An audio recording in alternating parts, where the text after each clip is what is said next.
8월 6일 새벽 우리에게 주신 하나님의 말씀은 여호수아서 18장 1절부터 10절까지 말씀. 할렐루야. 하나님은 좋으신 하나님이십니다. 우리를 위해서 예비해 두신, 또한 준비하여 두신 그 은혜를 사모하며 오늘도 주님 앞에 기도하시는, 또 그 약속을 누리시는 저와 여러분 되시기를 주님의 이름으로 축복합니다. 여러분, 운동 경기를 보면은요, 처음에 대등하였던 그런 경기도, 잘 시작하였던 경기도 막판에 승부가 바뀌는 것을 보게 됩니다. 또한 개인 기록 경기, 예를 들면 마라톤 같은 경우에 보면은요, 처음에 출발할 때 이렇게 잘 하지 않습니까? 그런데 막판 어느 정도 구간에서 힘이 빠져서 넘어지거나 혹은 자신의 어떠한 기록을 향상하지 못하는 것이 마지막에 그 이유가 된다고 이야기를 많이 합니다. 오늘 본문도 그것을 보여주고 있습니다. 이스라엘 백성이 여호수아와 함께 가나안 땅을 정복하며 나아갈 때에 처음에 생각을 해보면 여리고성, 아이성과 같은 가나안 중부 지역을 점령했지요. 그리고 예루살렘 왕 아도니세덱을 비롯한 5개 왕 연합체 남부 지역을 점령하고, 또한 북부 지역까지 큰 전쟁은 이미 다 끝난 상태입니다. 가서 그 기업을 차지하기만 하면 됩니다. 그런데 오늘 말씀에 보면 르우벤 지파, 갓 지파, 므낫세 반 지파는 요단 동쪽에서 기업을 얻었지요. 그리고 유다 지파, 요셉 자손인 에브라임과 므낫세 반 지파만 땅을 얻었고, 나머지 7지파가 아직 기업을 얻지 못한 상태 가운데 있다라는 것입니다. 왜 하나님께서는 이미 다 약속을 해서 어떤 지파는 땅을 얻었는데, 기업을 얻었는데 나머지 7지파는 기업을 얻지 못한 채로 있는 것일까요? 오늘 본문 말씀을 통해서 하나님의 일들을 끝까지 잘 감당하기로 결단하시는 저와 여러분 되시기를 주님의 이름으로 축복합니다. 오늘 본문 3절, 1절 말씀 같이 한번 읽어봅시다. 1절입니다. 시작.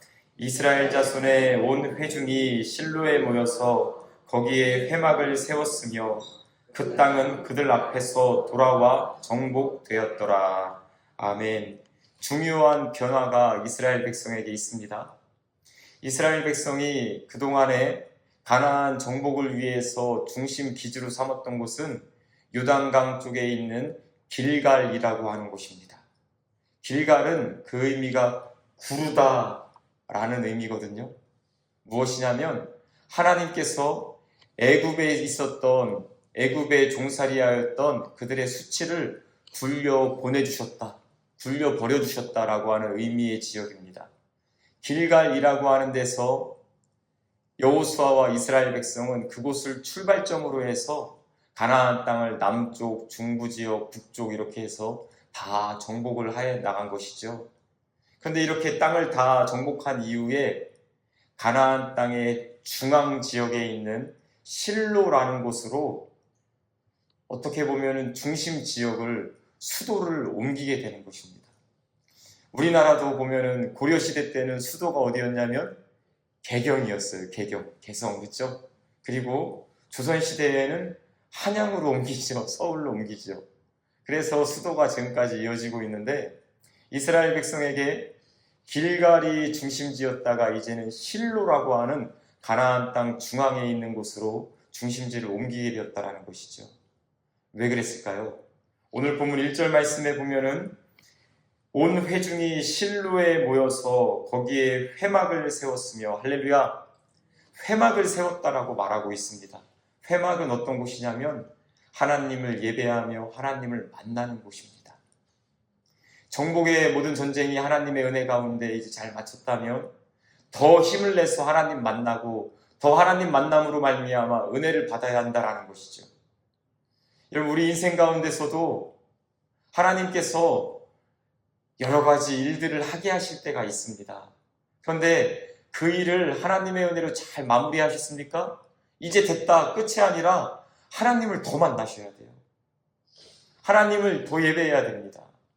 그래서 이스라엘 백성은 길갈에서 실로로 그 중심 지역을 옮긴 것이지요.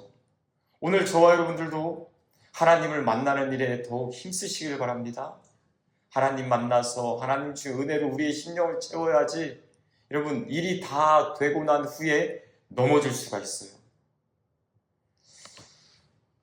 참 목회를 하다 보면은 특별히 청소년 청년 사역을 하다 보면은요 수련회 잘 마치고 나서 그 다음 주일에 아이들이 반토막 나는 경우가 많더라고요.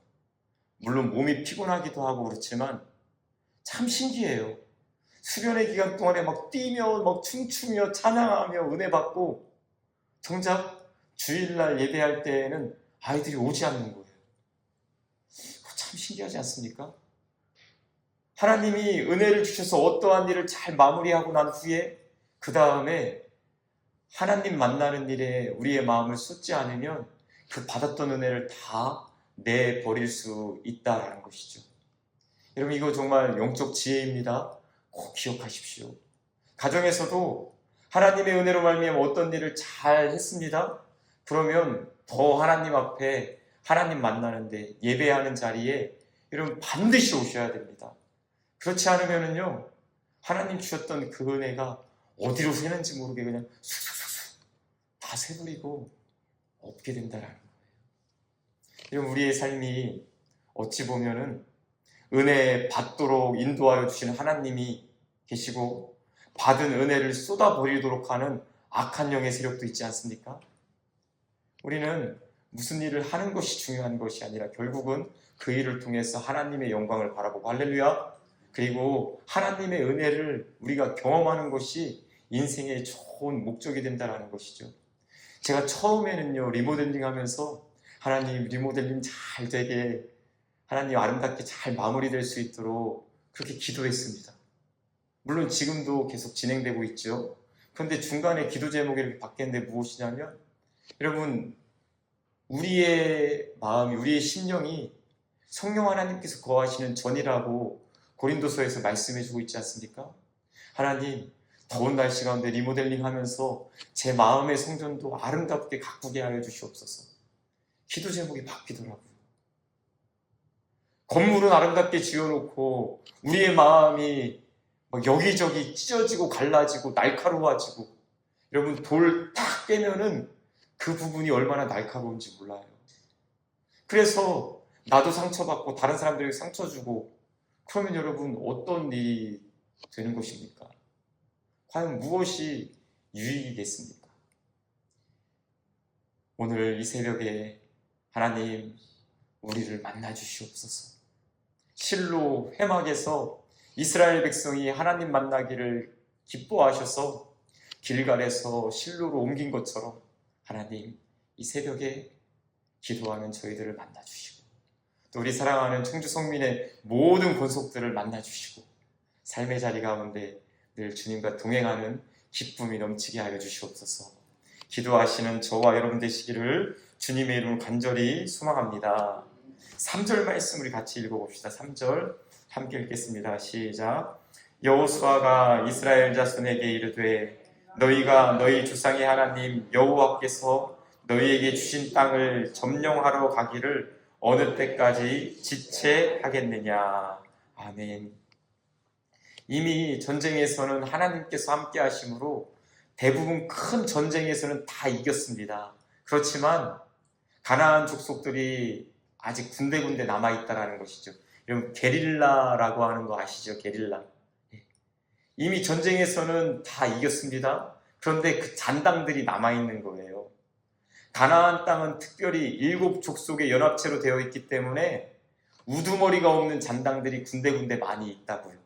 그래서 그들을 내쫓아야지 그 땅을 점령할 수가 있는 거예요. 그런데 이스라엘 백성이 나머지 7지파가 보면 그 땅을 점령하러 가기를 지체하고 있다라는 것이죠. 지체는 그냥 하루 이틀 미루다 그런 의미가 아니라 영적으로 완전히 다운되어서 그 일을 감당할 수 없는 그런 형편에 있다라는 것이죠. 그 일을 감당하지 않고 있다라는 거예요. 그런데 여러분 가나안 땅은요 단지 이스라엘 백성이 살아갈 그런 땅일까요?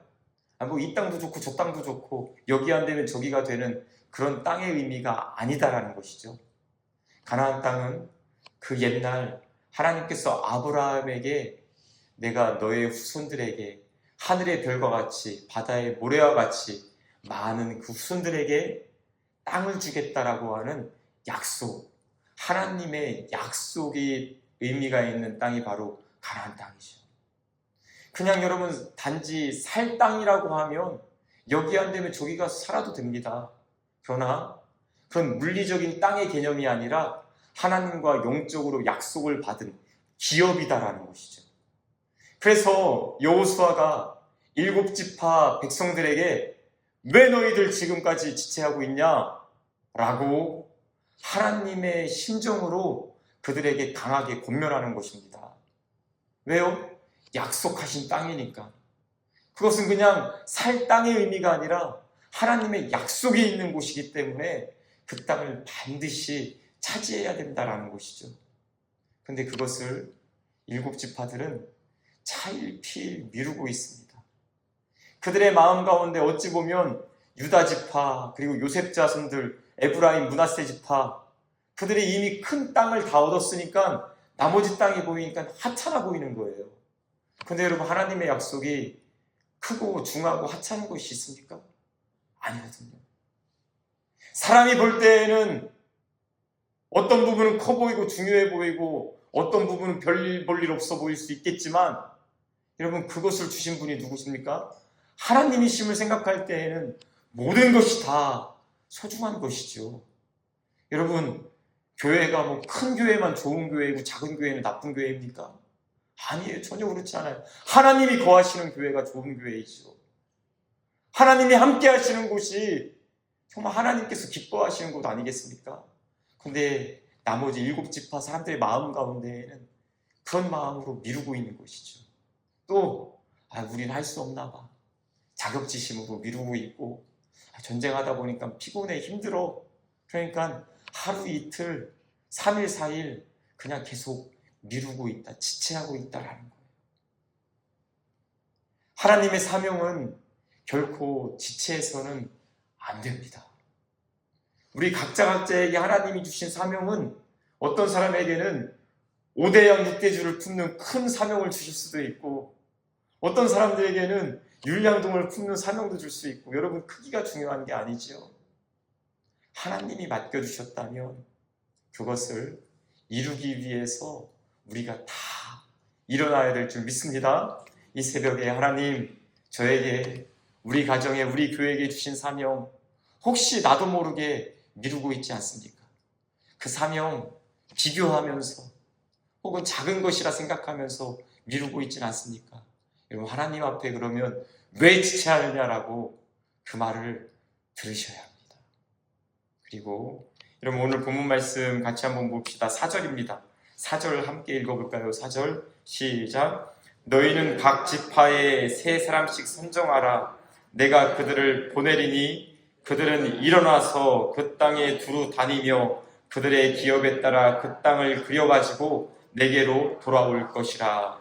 아멘. 저는 4절 말씀을 묵상하는데 동사가 막 이렇게 동사가 크게 보이더라고요. 그래서 4절 잘 보십시오. 내가 그들을 보내리니 그들은 일어나서 그 땅을 두루 다니며 기업에 따라 그 땅을 그려가지고 내게로 돌아와라. 여러분 제가 강조해서 읽은 부분 여러분들도 읽으셨잖아요. 그렇죠? 다 동작입니다. 동작. 지체하지 않기 위해서는 움직이셔야 돼요. 생각 가운데서 일이 이루어지지 않습니다. 움직이셔야 돼요. 하나님 주신 약속의 말씀을 붙잡고 이제는 떠나셔야 됩니다. 아브라함도 갈대아 우르를 떠났습니다. 생각만 가지고 있지 않았습니다. 모세도 홍해를 향해서 두 손을 들었습니다. 움직이셔야 돼요. 핑계하면서 언젠가 되겠지, 언젠가 하겠지. 그러면 결코 하나님의 사명을 이룰 수가 없습니다. 여러분 이 새벽에 기도하는 가운데 하나님께서 맡겨주신 영혼들이 생각나신다면 오늘 움직이십시오. 하나님께서 나에게 정말 주신 사명을 이루기 위해서 내가 수고해야 된다면 오늘 몸을 움직여서 수고하십시오. 그것이 바로 믿음입니다. 야고보서 2장 말씀에 보면 그러므로 행함이 없는 믿음은 그 자체가 죽은 것이다 라고 말씀해 주고 있어요. 믿음은 그냥 머릿속에서 생각 속에서만 있는 것이 믿음이 아니에요. 내가 오늘 기도하면서 전도해 봐야 되겠다 그러면 여러분 몸을 움직여서 행하셔야 돼요. 부딪혀 보셔야 돼요. 그것이 믿음의 순종이고 믿음의 실천이다라고 오늘 성경은 말씀해 주고 있죠. 아름답도다. 좋은 소식을 전하는 무엇입니까? 할렐루야. 발이라고 말씀하세요. 여러분 소식을 발로 전해요? 입으로 전하는 거 아니에요? 근데 성경은 좋은 소식을 전하는 발이요 라고 말하죠. 너무 우리 생각과 다른 거예요. 믿음은 행함이 있는 거예요. 믿음은 그냥 마음속에만 품고 있는, 여러분 마음속에 품고 있는 것도 너무 중요하죠. 하나님의 때를 기다리면서 그 마음속에 품고 있는 씨앗이 팍 움터서 열매 맺기를 기다리는 것도 좋은데요. 여러분 지금까지 기다리셨잖아요. 지금까지 여러분 기다리셨잖아요. 기도하셨잖아요. 그러면 하나님을 믿고 오늘은 움직이실 수 있기를 주님의 이름으로 축복합니다. 내가 가서 복음을 전해야 할 사람들, 내가 가서 위로하고 기도해 줘야 될 사람들, 또 내가 전화해야 될 사람들, 저도 마음속에 막 떠오르는 사람들이 있더라고요. 하나님, 오늘 나에게 주신 이 사명, 내가 움직여서 두루 다니면서 하나님의 사명을 끝까지 잘 감당하겠습니다. 여러분 그것은 사명이기 때문에 그런 거예요. 사명이기 때문에 그냥 해도 되고 안 해도 되는 것이 아니라 하나님께서 우리에게 주신 사명. 여러분 이것이 사명인지 아닌지 알 수 있는 방법이 있는데요. 무엇이냐면 다른 사람들에게는 부담이 안 되는데 나에게 특별히 부담되는 것. 그건 하나님이 주신 마음인 줄 믿으시기 바랍니다. 이야기하다 보면 저 사람은 전혀 부담을 못 느껴요. 교회 일은 부담 느끼는 사람이 하더라고요. 지나가는 쓰레기가 있잖아요. 저 사람은 못 본다니까요. 그런데 나에게 보이잖아요. 그럼 내가 주스면 되는 거예요. 그게 하나님이 나에게 주신 사명이에요. 어떤 사람이 막 떠오릅니다. 다른 사람은 그 사람 생각도 안 나요. 근데 나에게 떠오르는 이유가 왜일까요? 하나님이 나에게 맡겨주셨으니까, 사명이니까 그런 것이죠. 어떠한 일을 하는 데 있어서 다른 사람은 일하는 방법도 모르고 어떻게 할지도 잘 몰라요. 그런데 나에게는 팍팍팍 방법도 생기고 내가 해야지라는 마음이 생겨요. 그 마음 누가 주시겠습니까? 하나님이 주시는 거죠. 사명입니다. 그러니까 사명자가 움직여서 행하는 것이죠. 여러분 왜 다른 사람 안 해? 왜 저 사람은 안 해? 여러분 탓할 필요가 없어요. 그 사람은 그런 마음도 없어요. 하나님이 주시는 사명자이기 때문에 그런 것이죠. 여러분에게 오늘 그 마음이 든다면 그것이 나의 사명인가 보다 해서 더 이상 미루고 지체하지 마시고 주님과 함께 그 사명을 이뤄서 약속을 누릴 수 있기를 주님의 이름으로 축복합니다. 그것이 바로 오늘 본문의 말씀입니다. 하나님은 구체적으로 행동하는 사람을 통해서 역사하시는 줄 믿습니다. 행동하는 지파를 통해서 그 기업을 누리게 하시고 하나님의 은혜를 경험하게 하실 줄 믿습니다. 사명은 멈추지 말아야 합니다. 이스라엘 백성은 전쟁은 이제 다 끝났지만 그 하나님의 약속을 자기의 것으로 누리지 못하고 있습니다. 그래서 하나님께서 이제는 너희들이 움직여서 그 땅을 차지해라, 약속의 땅 기업을 차지하라 라고 말씀하시는 것이죠. 이 새벽에 하나님이 나에게 주신 사명이 무엇인지 잘 깨달으시고 주님과 함께 그 사명을 잘 감당하실 수 있는 하나님께 착하고 충성된 종이라 칭찬받는 여러분 되시기를 주님의 이름 간절히 소망하고 축복합니다. 기도하겠습니다. 하나님 아버지 감사합니다. 우리도 혹시 미루고 있는 순종이 있다면 오늘 이 새벽에 결단하게 하시고 맡기신 사명을 끝까지 감당하여 하나님께 영광을 올려드릴 수 있도록 인도하여 주시옵소서. 나의 생각보다 하나님의 인도하심을 신뢰하며 여호와 앞에서 주님 만나는 그 자리에서 마음에 새 마음 갖고 또한 주님 맡겨주신 그 사명 잘 감당할 수 있도록 주님께서 오늘도 인도하여 주시옵소서. 감사드리며 예수님의 이름으로 기도드리옵나이다. 아멘.